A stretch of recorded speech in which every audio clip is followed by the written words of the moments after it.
Olá pessoal, bem-vindos a Trecheira Violenta, eu sou Osvaldo. Eu sou a Karina. E o filme da vez é Jogos Mortais 4, de 2007. E é o terceiro filme da franquia a ser dirigido pelo Darren Lynn Bousman. Também é o primeiro filme da franquia que troca de roteirista, porque o Lionel aparentemente encheu o saco de escrever Jogos Mortais e não queria continuar nessa. Porém, ele e o James Wan continuam aqui ainda, mais ou menos, né, porque eles estão de produtor executivo. Ou seja, só assinar o cheque, né? O famoso. Jogos Mortais 4 é o filme que a franquia começa a ficar uma zona, e ele é uma continuação peculiar, pra falar a verdade. A gente tá falando da franquia toda muito aos poucos aqui no canal, e o filme 3 termina com uma deixa enorme de que o Jeff, o protagonista, vai ter que jogar outro jogo pra salvar a filha dele que tá presa em algum lugar. Só que ninguém gostou do Jeff, personagem chato pra cacete. Então os produtores ignoraram o próprio gancho e decidiram fazer uma continuação um tanto diferente. E é diferente porque Jogos Mortais 4 é metade uma história de origem, uma prequel sobre John Kramer e como ele virou o assassino Jigsaw, O vilão mais mala do terror. Desculpa dizer. e parte uma história nova, que a gente descobre no final do filme, spoiler, foda-se, que se passa ao mesmo tempo que o filme 3. Então acaba que é uma continuação que não continua. Ela meio que complementa o filme 3 de alguma maneira, mostrando o que os outros personagens menos importantes da franquia estavam fazendo enquanto o filme 3 estava rolando. De certa forma, eu acho que Jogos Mortais 4 é bem original por conta disso. Eu nunca vi nenhuma franquia de terror fazendo isso, sabe? Mas ao mesmo tempo que é uma ideia meio única, eu também acho que esse é o filme mais genérico de toda a franquia clássica Jogos Mortais. É porque eu acho que ele não se destaca pelas reviravoltas, pelo enredo mirabolante e pelas armadilhas mesmo, igual os 3 primeiros filmes. E ele também não se destaca pela ruindade da coisa, pela bagaceira que são os 3 que vêm depois. É um filme que talvez seja mais importante pelo que ele estabelece de mitologia da franquia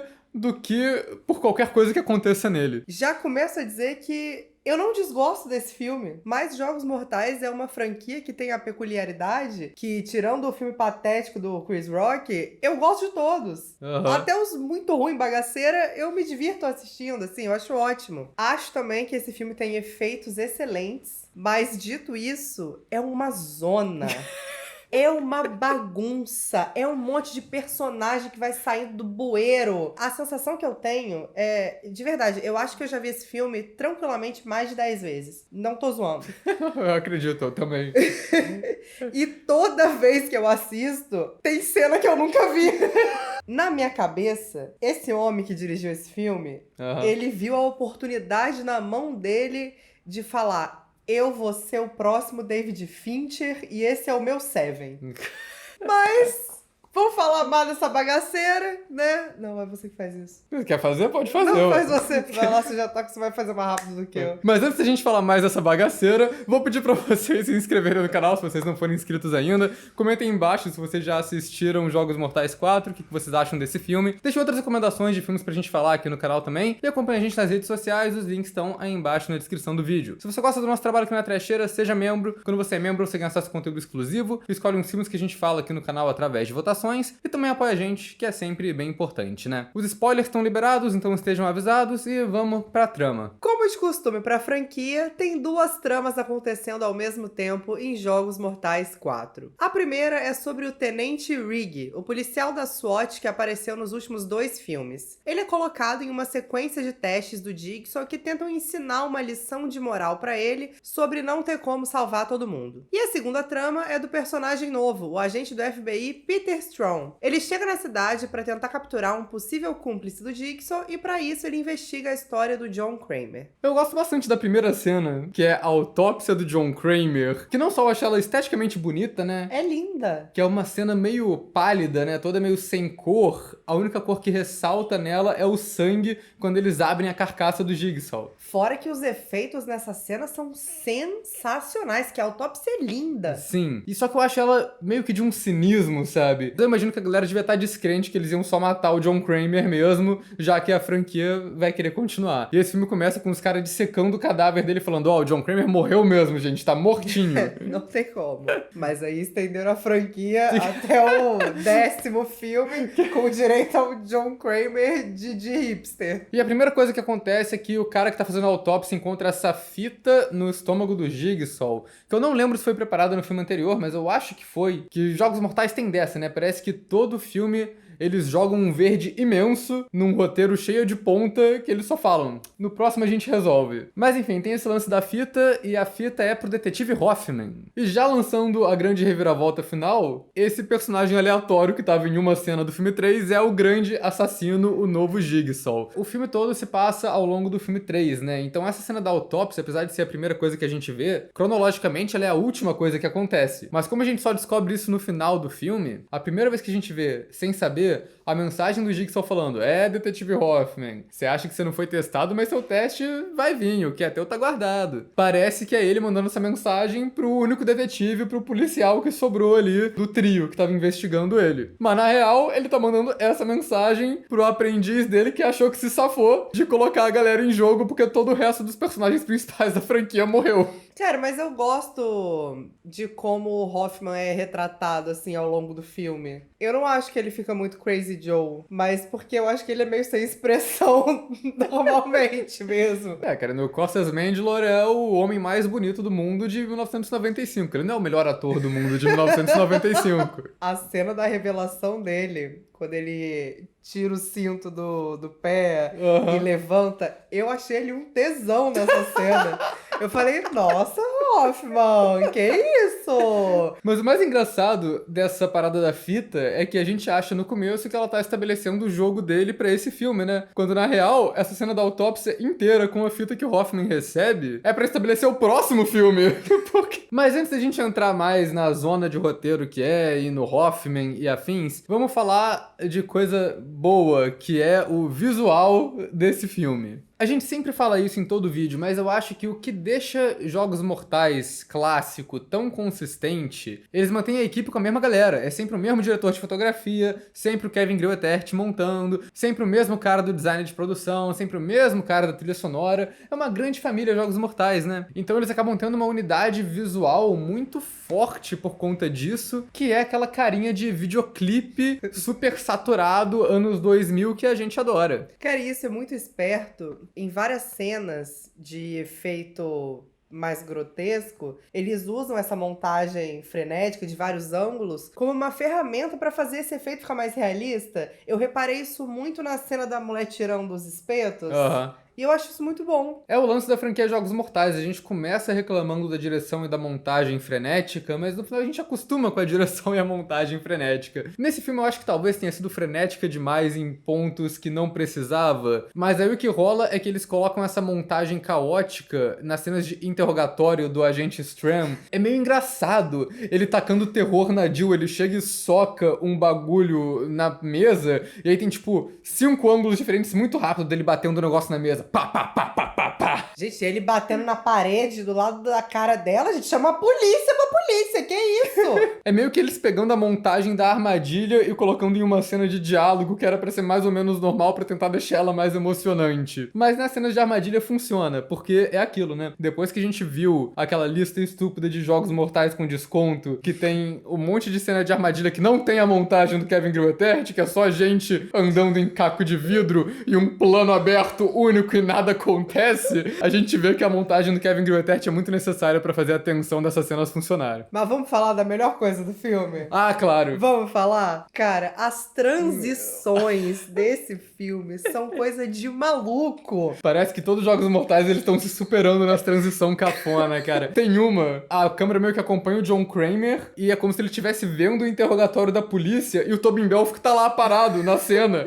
Sendo que, tipo, o personagem não tá lá, é só, tipo, a transição que não acaba. A cena vai rolando com ele olhando aquilo tudo. Mas a minha favorita, essa eu voltei 3 vezes, não tô nem zoando. É uma cena na delegacia. E aí, do nada, aparece a silhueta do Tenente Higg tirando a camisa e aí transporta pra casa dele. Só que é uma parada do nada, porque o cara tá tirando a camisa no meio da delegacia. Não é o mesmo personagem em situações diferentes. São cenas que não tem absolutamente a menor conexão, mas que eles falaram, e se a gente botar ele tirando a camisa e fazendo essa transição? Cara, eu fiquei maravilhada, maluco. Eu vi isso e eu fiquei obcecada. A minha preferida não compete com essa, mas é o Tenente Higg pegando a mulher da primeira armadilha, ele joga ela no espelho, e aí o espelho quebra e a câmera vai pra outra cena passando pelo espelho quebrado. Essa foi genial também. Mas é um filme de jogos mortais, né? Então vamos falar dos jogos. A primeira armadilha que a gente vê nesse filme é a armadilha do mausoléu, que eu vou te falar que eu nunca entendi muito bem essa armadilha. Ela é a única armadilha, talvez, da franquia que não tem uma apresentação do John Kramer. Os caras não encontram fita, não encontram TV, não tem nada. Cara, eu acho ela conceitualmente legal. Um cara sem enxergar, um cara sem poder falar, e aí olha, né, como é que a comunicação é a chave do pipipipopopô. O problema é que essa armadilha é muito ruim, cara. Primeiro que não entra na minha cabeça o maluco abrir a boca dele só no final. Isso é muito idiota. Cara, isso é muito estúpido. Por que ele não fez isso no começo? Faz o negócio todo pra não rasgar a boca e quando ele consegue se soltar, ele rasga a boca pra gritar de alívio. É idiota. Eles têm armas que eles podiam tentar usar pra cortar o negócio. Eu tenho quase certeza que o cara tá segurando tipo uma machadinha, alguma coisa afiada. Não, o do olho tá fudido, mas o da boca, cara, pô, dava pra... Não sei se resolveria o problema, porque o cara é senhor e também tá naquela situação, nem chega um cara e fala, amigão, vou pegar um negócio aí em você, por favor, não se mexe. Não sei se ele ia deixar, mas ia ser uma tentativa, né? Ah, mas o cara, ele tá com a mão livre. É só falar, cara, a chave tá na tua nuca. O cara vai ver que tem uma chave. Ah, verdade. Esse jogo é muito ruim, cara. E outra parada, o que acontece se acabar o tempo? Porque o aparelho que tá puxando eles não tem uma serra, não tem nada. Eles só vão ficar encostadinhos ali. Não, tudo bem, vai. Eles vão ficar de conchinha um com outros. Vai quebrar o pescoço deles, sei lá, mas eu acho que precisava ter uma coisa mais elaborada, mais visual ali, sabe? E o jogo principal é uma sequência que vai mudando de armadilhas boas pra armadilhas ruins, com um protagonista que não merecia nem um pouco estar ali, que é o Tenente Higg. Cara, o cara sendo punido por ser uma boa pessoa, por ser um cara legal, que se preocupa com os outros. Não, eu fico revoltada. E quando ele dá play na primeira fita, é um gerador de lero-lero. Sabe que isso é o Jigsaw se vingando, né? Porque o Tenente Higg invadiu a oficina dele no filme 2, junto com o detetive Matthews, e o Tenente Higg era do time, pô, bate nesse cara aí. Cara, é aí que tá, porque o Jigsaw, ele é um grandíssimo de um hipócrita. Sim. Um detalhe, inclusive, que eu não lembrava, é que no luto dele, de ter perdido o filho, ele decidiu parar a construção que ia ajudar um monte de família pobre. Sim. E o cara vem com esse discurso ridículo de que, ai, não, eu tenho que ensinar uma lição pras pessoas. Mas faz tua parte, cara. Continua sua construção pras famílias carentes. Mas se ele construir no terreno dele pra família carente, Karina, onde ele vai fazer a armadilha? É o famoso, cara, a gente chegou no filme 4. O Jigsaw já colocou a gente muita armadilha e muito terreno diferente. Eu acho que chegou no momento da gente abordar como ele tem acesso a tanto terreno assim, né? E aí o Tenente Higg ficou obcecado pelo Jigsaw e tem esse momento que ele tá vendo vários livros e revistas sobre o John Kramer. E aí mostra, tipo, que ele era uma mente da engenharia, que ele, sei lá, tinha vários projetos de construção fazendo em vários lugares diferentes, que é o jeito do filme tentar meter ali uma justificativa. Ah, por isso que ele tem, tipo, 400 armazém, tá ligado? Mas eu acho a justificativa dele estar no jogo muito fraca, ao mesmo tempo faz algum sentido com a filosofia do Jigsaw, né? Que o Jigsaw não quer que alguém salve as pessoas, ele quer que as pessoas se salvem, elas têm que passar pelos próprios testes. Meio que a temática dos jogos é o Jigsaw tentando colocar o Higg no lugar dele, mostrando como ele enxerga o mundo, como ele escolhe as vítimas, quase coloca o Higg como um recruta, né? O que eu até acho que seria talvez mais legal se não fosse alguém sendo obrigado, se a gente realmente tivesse um protagonista meio torto das ideias que quisesse ser cúmplice do Jigsaw e o Jigsaw estivesse testando ele pra ver se vale a pena, talvez fosse mais interessante, mas sei lá. Eu sei que eu tô fechada com o Tenente Higg, cara. Ele não fez nada de errado. Mas eu acho legal isso do Jigsaw meio que forçar uma pessoa a ser o Jigsaw. Ele até dá a máscara de porco pra ele usar pra capturar as pessoas, que é a cena do Seven, né, que você falou. O filme faz uma grande piada que ele encontra uma caixa com a foto da mulher dele e um cabelo saindo. E você tá crente que vai ter a cabeça da mulher na caixa, igual ao final de Seven, e quando ele abre a caixa, é só a máscara de porco. Eu já acho esse filme comicamente igual a Seven. A cena da cabeça da caixa, eu ri. Mas eu ri com o filme, assim, não foi tipo, não achei tosco, não. Falei, assumiu, legal. E uma coisa que eu sempre paro pra pensar em Jogos Mortais, mas principalmente nesse filme, Tenente Higg é atacado no apartamento dele, e ele acorda algum tempo depois com o apartamento todo modificado. Tem armadilha mortal na sala, tem um monte de foto colada na parede, tem mensagem escrita na parede, uns bagulho pendurado no teto. Eu só fiquei me perguntando, caraca, qual foi a equipe de arte que o Hoffman contratou pra decorar esse apartamento? Porque, meu irmão, ele ficou umas 12 horas ali fazendo isso, né? Todas as armadilhas são cheias de foto e coisa desenhada. É, porque uma coisa é o Jigsaw fazendo um banheiro abandonado na puta que pariu, onde não tem ninguém indo, ele tem todo o tempo do mundo pra fazer isso. Mas agora, tipo, no apartamento do cara antes dele acordar, numa sala de motel, numa escola, sabe? São umas paradas meio difíceis de acreditar. Como que Tenente Rig ia de um lugar pra outro nesse jogo dele que se passava em vários cenários diferentes? Sendo que ele só tinha 1h30, né? É, ele pegou um Uber pra ir de um lugar pro outro, era tipo tudo muito perto. Isso ficou meio confuso na minha cabeça. Eu fiquei muito confuso com essa troca de local na armadilha. Achei isso muito complexo. Não, em São Paulo não funciona, porque o trânsito de São Paulo, gente, não faz sentido pra mim, cara. Não faz. O lance do Rig é que ele tem 90 minutos pra não salvar os detetives Matthews e Hoffman que estão presos numa gangorra da morte. Que eu acho uma armadilha desnecessariamente complicada, mas engenhosa. O detetive Matthews tá em cima de um bloco de gelo sendo enforcado, mas ele tá fazendo peso pro detetive Hoffman não cair com a água do gelo derretendo numa cadeira elétrica. Esse policial aí é o pai do menino, né? Uhum. E ele é interpretado, claro, pelo Donnie Wahlberg, do New Kids on the Block. O cara ficou 6 meses fazendo amizade com os ratos do negócio lá pra morrer igual bosta depois. É. Morrer porque o Tenente Rig é muito proativo. Mas aí a gente vai pras armadilhas pequenas que o Rig vai encontrando, né? A armadilha do cabelo, acho que é uma das boas do filme. Apesar de que, assim, ela é mais um torture porn do que uma armadilha, né? Porque não tem nada que aquela mulher possa fazer pra se salvar. O objetivo era só o Rig, olha, ou tu assiste essa mulher ter o escalpo dela arrancado, ou tu ajuda ela. Mas é aí que tá, a armadilha não é pra ela, é pro Rig. Apesar de que quem tá se fudendo é ela não é o foco. Então, assim, acho uma cena boa, uma cena que causa muita aflição, né? A parada do cabelo, é aquela coisa do dores que você sente no dia a dia, puxão de cabelo, só que extrapolado ao máximo. E eu acho muito bem feita. Mas eu acho que é isso, é mais uma cena de tortura do que um jogo mortal de fato. Apesar de que tem uma dinâmica legal ali também, né? Que a mulher tem um objetivo secreto de matar o Rig se ele salvar ela. Então é meio que uma lição de moral pro Rig, que às vezes ele tá salvando as pessoas erradas, sei lá. Mas aí entra outra coisa que eu acho curiosa. A segunda armadilha do estuprador fica muito nítido que, pô, o cara é tenebroso e merece morrer. A mulher, eu não sei até agora o que ela fez, cara. É verdade. Porque assim, nossa, ela é uma criminosa, é uma bandidona, ela não merece. Aí as fotos é só ela de óculos escuros na rua, cara. E aí eu acho que isso tira um pouco do peso da cena. Porque o cara vê uma mulher sofrendo, ele vai salvar, pô, normal. É. Não tem essa dualidade de, ela é muito bandidona, não vale a pena salvar. Pô, não fez nada, cara. Você tem umas fotos dela desfilando na rua. Essa armadilha do cara, o estuprador do motel, eu acho ela bem ruim também. Que é um tipo de armadilha que meio que virou a caricatura do que é Jogos Mortais.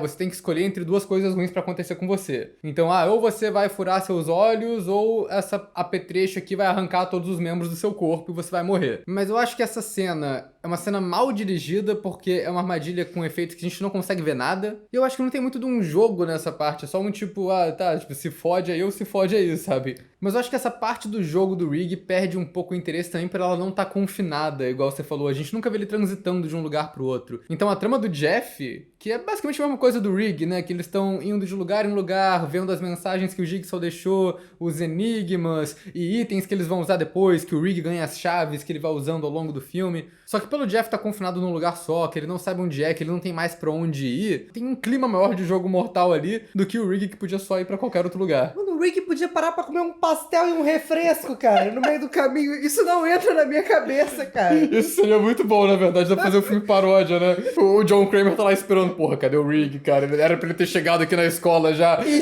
digo mais, se ele tivesse parado pra comer um pastel e tomar um refresco, ele não tinha chegado a tempo e tinha ganhado o jogo. Ia chegar lá comendo pastelzinho de frango dele. E aí, detetives, tudo bem? Tudo bem, todo mundo sobreviveu, show. Tenente Rig, seu crime, produtividade, viciado em produzir. Se fosse viciado em pastel...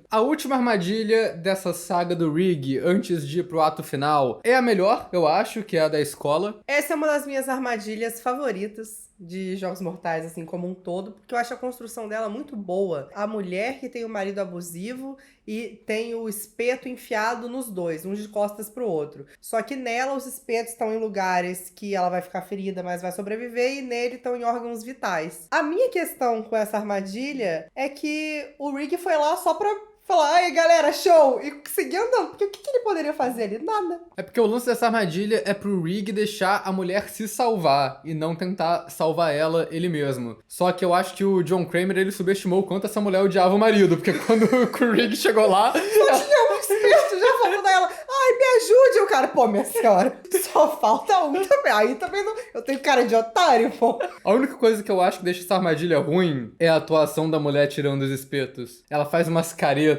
que parece paródia, parece todo mundo em pânico. Daí a gente vai pra segunda parte da trama, que são os agentes da FBI. Que chegam os dois, né? O agente Stram e a agente Pérez. E o agente Stram, já chega marrento. Ele, sem motivo nenhum, ele começa antagonizando o Hoffman. Chega lá chamando todo mundo de incompetente. Ele chega imediatamente falando, vou encontrar o segundo cúmplice do Jigsaw, quando ninguém sabia que tinha um outro cúmplice. Não, eu acho que ele morre pouco no quinto filme, porque ele é muito escroto, cara. Não só ele é escroto, ele paga de fodão, mas ele é muito ruim, cara. Ele é péssimo. Ele tá entendendo o filme todo errado o tempo todo. E sabe um problema grande que eu tenho com ele? Apesar dele ser muito escroto, eu só vejo o Luke de Gilmore Girls, que é um labrador. Eu tenho essa dificuldade tonal ali, causada por atores que remetem a um personagem apenas. Mas eu acho muito engraçado ele analisando a situação toda. O filme quer mostrar como ele é foda, então ele chega e, tipo, imediatamente tira uma luz negra e encontra mensagens escondidas na parede. Tipo, ele nem olhou pra aquele lugar, ele só falou, tá, tem aqui, olha, foda-se.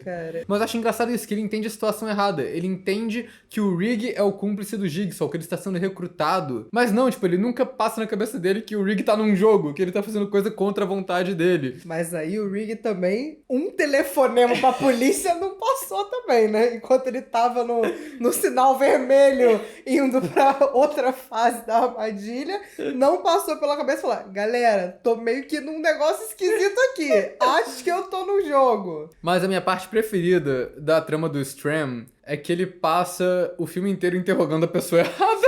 Interrogando, assim, ele tava... Isso aqui de agredir Jill fisicamente. Ele é muito ruim, cara. Ele é péssimo. Mas sabe quem é pior? A agente Pérez. Nossa Ela senhora. é tão inútil que mais um pouquinho ali o nome dela seria Emília Pérez. A gente Pérez não faz nada o filme todo, a única coisa que ela faz é cair numa armadilha idiota. Caraca, eles são os agentes da FBI mais fodas. E aí tem um bonequinho falando uma mensagem pra eles que é tipo aquele... E ela chega perto pra escutar e o boneco é uma bomba. Cara, sério que esses são os caras que estão estudando o caso há mais tempo na FBI? Eles caíram na primeira armadilha que tinha pra eles. Que, aliás, outra parada do John Kramer onipresente, né? Que a agente Pérez toca a fita que tá no boneco e ele fala, olá, agente Pérez. Como ele sabia qual dos agentes que ele não conhecia, que ele nunca viu na vida, ia ligar a porra da fita? E meu problema com esse filme, eu acho que ele é muita coisa socada num filme só. São dois filmes competindo, né? É a armadilha nonsense do Rig e a história de origem do John Kramer. E eu, de fato, acho a história do John Kramer interessante. Eu acho uma parada mais legal desse filme. Cara, eu acho que todas as vezes que eu vi esse filme, eu sempre foquei muito na parte do John Kramer, a parte da trama dos policiais, eu meio que desligava o cérebro e ia. Dessa vez não, já que a gente foi gravar vídeo, eu falei, eu vou me comprometer a estar atento, eu vou entender este filme como os produtores não entenderam. Mas você entendeu o filme? Acho que não. A Jill é uma personagem que eu acho que foi criada muita expectativa dela quando ela aparece naquele flash de visão do John Kramer no filme 3, mas eu vou te falar que eu nunca entendi qual é a da personagem, eu sempre achei ela muito sem graça, e nesse filme ela é tipo a mulher do Jigsaw, que era a musa dele ou qualquer porra dessas, ou nem tanto na verdade, né, porque a partir do momento que ela perde o bebê, o John Kramer caga na cabeça dela. Cara, sério, eu odeio muito o John Kramer, cara, eu não tenho palavras. Mas ela nesse filme tá lá só pra contar a história de vida do John Kramer e pra se fazer de difícil sem motivo pro FBI. O tempo todo ela se defende do Stram falando, eu não tenho nada a ver com o John Kramer, ele é só um ex-marido. Mas aí quando ele pergunta, tá, e onde que é essa fábrica? Ela faz graça, ela não quer contar. Tipo, por quê? Sabe, o que você tem a perder com isso? E sei lá, toda a participação dela, o que ela sabe dos jogos, o que ela não sabe, é meio dúbio até a parte que ela morre e ninguém nunca mais menciona ela. Acho que toda a trajetória dela na franquia franquia é muito mal desenvolvida, né? Sim. Nossa senhora. Mas o que a gente tem na trama de origem do John Kramer é a clínica de reabilitação da Jill, que ela cuidava das pessoas drogadas, tem um monte de flashback lá. E eu gosto da atenção pra detalhes, porque nessas cenas que mostram a sala de espera, que tem pessoas interagindo, é tudo ator dos outros filmes, gente que já passou pelas armadilhas. Ah, a galera do filme 2 tá em peso lá. É, A menina do Pulso oferece programa pro John Kramer. Levanta uma dúvida do tipo, a polícia demorou pra chegar no John Kramer, né? Eles tinham que ter achado essa conexão, tipo, olha só, todas as vítimas do John Kramer frequentavam a mesma clínica. Cara, mas a gente tá a 4 filmes dissecando Jogos Mortais aqui, e a gente já estabeleceu bem que todos os policiais são muito incompetentes, né, cara? E esse filme faz uma parada de história de origem que eu geralmente eu acho cafona, mas que eu acho bem feito, que é achar uma justificativa para todos os pequenos elementos ali do que o Jigsaw faz. Então, ele tem a oficina dele que ele faz as armadilhas porque era o lugar que ele trabalhava, onde ele construiu o berço do filho dele. O boneco Billy era um bonequinho de marionete que ele fez pro filho dele, que aí foi ressignificado. O lance do porco eu acho legal também, né? As máscaras de porco que ele usa para sequestrar é porque o primeiro sequestro que ele fez foi durante o ano novo chinês do porco, ele pegou uma máscara aleatória na rua para sequestrar o maluco. E isso ainda tem uma parada que era pra ser a data de nascimento do filho que o cara matou. Porque a Jill fala isso, que o John era muito metódico e ele queria que a criança nascesse no ano novo chinês. Que cara chato, cara. Meu único problema com essa história toda é porque eu acho que cai um pouco no Michael Myers do Rob Zombie. Que é, cara, o John Kramer já tinha motivação pra fazer o que ele faz. No primeiro filme a gente sabe, ele tá com câncer, beleza. No segundo filme eles falam, ele tentou se matar com o câncer, mas ele sobreviveu e tirou o ferro da barriga no acidente de carro. E aí por isso ele fez o próprio teste e quer passar os outros. Beleza, temos outra justificativa. Agora a gente tem mais justificativa. Não, porque a mulher dele perdeu o bebê porque o viciado em droga abriu a porta na barriga dela porque tava roubando a clínica. Não me incomoda, não. E dá até pra fazer a piada. Daqui a pouco vão fazer o quê? Matar o sobrinho do Jigsaw? Sim! Sim! Fizeram. Eu gosto bastante do flashback da primeira vítima do Jigsaw, mostrando a evolução dele como assassino. Cara, eu acho essa cena muito boa. Em um filme que tem armadilhas tão anticlimáticas, ver aquilo ali de uma forma muito rudimentar ali, ele experimentando, o bagulho quebrando e dando margem também pra inspiração da armadilha do arame, que o maluco cai no arame. Pô, eu acho esse momento uma atuação muito boa do Tobin Bell, porque ele vê o maluco no arame, e só na expressão que ele faz olhando aquilo ali, a gente já entende que foi ali que ele teve a ideia, sem precisar de mais nada de expositivo. Mas eu gosto bastante do design mais rústico dessa armadilha, o bagulho com as facas na cara do maluco, dele não ter, tipo, o boneco ainda, dele não ter gravação, dele falar pro cara diretamente o que ele tem que fazer e falar o discursinho decorado dele ali. Não, mas é porque esse cara, ele de fato tinha motivo pra matar. Aí chegou uma hora que ele pegou gosto pela coisa, mas aí já não tinha gente diretamente que fudeu ele pra ele matar. Aí ele começa a inventar uns motivos esdrúxulos assim, esse cara aqui avançou sinal vermelho 3 da manhã, vamos pôr ele na armadilha. Esse policial muito competente, não gostei, bota na armadilha. Como o filme tem muita coisa, eu acho que ele acaba não focando em tudo que ele quer fazer, e uma das paradas que eu acho que fica muito zoada é essa trama do possível cúmplice do Jigsaw, né? Que eles querem muito jogar essa dúvida, quem que é esse segundo cúmplice? E a gente tem o personagem do advogado, o Art Blank, que é o cara que vence o jogo do mausoléu e ele acaba que tá meio que organizando o jogo do Rig, né? O lance é que ele tem histórico com o John Kramer, ele tem histórico com todas as vítimas, que foi gente que ele representou e tirou da cadeia. Ele realmente tem um roteiro certinho ali pra ele ser o cúmplice do Jigsaw. Eventualmente a gente descobre que ele na real é só o Zep parte 2, né? O Zep é o personagem do primeiro jogo que é pra ser o cúmplice, mas no final ele tava numa armadilha o tempo todo. E o Art Blank é isso, ele tá com um apetrecho nas costas que nunca é explicado, tem cara de armadilha, parece ser mortal, e é isso. Cara, eu acho esse personagem tão jogado. Eu acho que podia ser um personagem melhor. Eu gosto dele ali. Apesar de ser um advogado que tirou muita gente criminosa da cadeia, ele também tava seguindo com o projeto de construir o prédio pra famílias de baixa renda. Então ele era um cara que tinha coisas positivas e negativas. É exatamente o cara que você queria nas armadilhas pro Rig salvar. Exatamente. Mas ao invés disso, ele meio que não faz nada no filme todo. E eu acho que o fato do filme ter muita coisa também, ele acaba tirando todo o peso das revelações dele. Quando ele revela revela que tá rolando ao mesmo tempo que o filme 3, é tão do nada, sabe? É tão sem preparo. Eles só chegam no mesmo lugar, que é aquele frigorífero lá enorme abandonado, e aí do nada o Jeff aparece, o personagem no filme 3, sem a gente lembrar quem ele é. Considerando que esse filme foi lançado um ano depois dos Jogos Mortais 3, quem não assistiu o filme antes de ver o filme 4, demorou uns instantes, se é que fez a associação, cara. O final do jogo do Rig é muito sem graça, que ele só entra na sala faltando 2 segundos pro timer acabar, mata o detetive Matthews,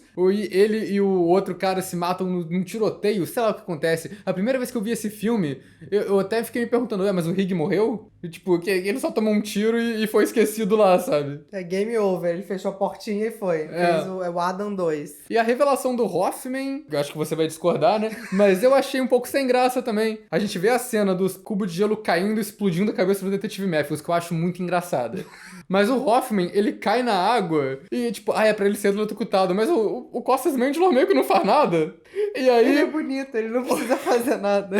E aí o Rig e o Art Blank estão lá trocando, gritando, um atirando no outro. E o Hoffman tá aí tranquilinho na cadeira de fundo. E aí quando ele começa a levantar, não tem o mesmo efeito que o John Kramer levantando no final do primeiro jogo. Porque a gente tá vendo que ele tá vivo, sabe?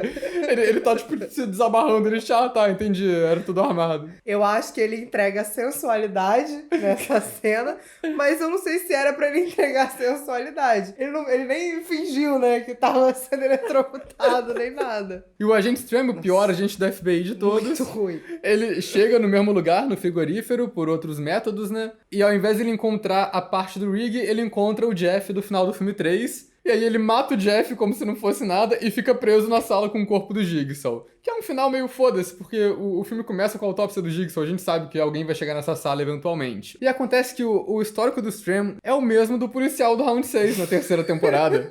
Não salvou ninguém, não descobriu nada. E foi capturado. E matou uma vítima. E claro que esses filmes dos Jogos Mortais todos são uma teia de conexões entre os filmes. Então esse puxa umas paradas do outro filme. E ele dá deixas pros próximos filmes. Ele dá algumas dicas da identidade do Hoffman, né? Que eu acho até espertinhas. Tem uma cena que o Hoffman tá andando com um bichinho de pelúcia. E algum outro personagem fala pra ele: você tem um filho? Ele fala, é uma filha, na verdade. Só que acho que ele não tem filha. Aí ele tá levando aquilo pra garota que tá presa, né? A filha do Jeff. Aliás, o que aconteceu com essa garota? Então, no filme 5, no começo, o Hoffman aparece com ela verdade, salva. verdade. Então ele tá levando o bichinho de pelúcia pra salvar a garota, pra sair de herói da história. Que é um preparo que tem nesse filme aleatório que a gente só vai ver no próximo. Ao mesmo tempo, tem a cena do Hoffman sendo sequestrado pro jogo, né? Eu acho essa cena muito boa, porque tem uma cena com a montagem frenética do Hoffman e o porco atrás, que a gente pensa, pegaram o Hoffman, mas aí na verdade não, ele que pega o porco e sai, porque é a fantasia dele. Eu achei espertinho, vai. Mas, cara, quis uma parada que eu li na internet que eu não sabia, uma curiosidade que foi inédita pra mim de Jogos Mortais, que eu achei muito boa, que esse filme tem a cena que o John Kramer tá lá montando as armadilhas dele e dá mó destaque, que ele puxa o pano e tem o caixão cheio de vidro quebrado dentro, que a gente sabe que vai ser usado no final do filme 5, né? Quando escreveram o filme 4... Ninguém sabia disso. Ninguém sabia. Pelo que eu li na internet, eles chegaram a gravar uma cena. Quem ia estar preso dentro do caixão é o ator veterano Julian Richings, que é o ator canadense, que é o primeiro cara que morre no cubo, que é o cara do Anything for Jackson, né? O senhorzinho do Anything for Jackson e tal. Eles chegaram a gravar essa cena. Tem uma imagem promocional do Julian Richings dentro do caixão de vidro, mas no final das contas não encaixou a cena no filme, ela foi cortada, mas eles ainda deixaram a cena do John Kramer puxando e mostrando o caixão de vidro no filme pra usar no filme 5 como eles quisessem. Sabe, quando chegar a hora de usar o caixão de vidro, a gente vai usar. Mas nada em Jogos Mortais é planejado, cara. Essa é a beleza dos Jogos Mortais. Mas o que eu acho mais engraçado sobre isso é que o Julian Hitchens, então, ia ter uma cena de armadilha, que ele ia ser a estrela da cena, pá. A cena foi cortada e ele acaba aparecendo no filme brevemente, apenas, como o cara bêbado esquisito que tá na portaria do motel. É o Julian Richings? É o Julian Richings. Passada. E o mais doido é que isso aconteceu 2 vezes no mesmo ano. Porque ele também teve o papel dele cortado em Gritos Mortais. Que ele ia ser o jardineiro que acaba sem fala no final do filme. Então aconteceu 2 vezes em 2007. Em produção de Lionel e James Wan. Sim, e Gritos Mortais é dos mesmos produtores dos Jogos Mortais também, né? Os produtores principais da franquia. O Julian Hitchens brigou com alguém, não é possível. Gente, coitado! Ele deve ter pegado a mulher de alguém, né? E com essa, acho que a gente encerra essa discussão dos Jogos Mortais 4, né? É um filme que, como eu disse, não se destaca muito no meio da franquia. Ele é quase uma ponte entre os filmes mais sérios dos Jogos Mortais pra bagaceira que vem depois. Mas eu gosto, cara. Eu ia falar isso, ao mesmo tempo, eu acho divertido, acho que passa rápido. Eu sempre me divirto vendo os filmes dos Jogos Mortais, não tem como. Pra mim é trecheira. Ah, não, trecheira, com certeza. Pô, é isso.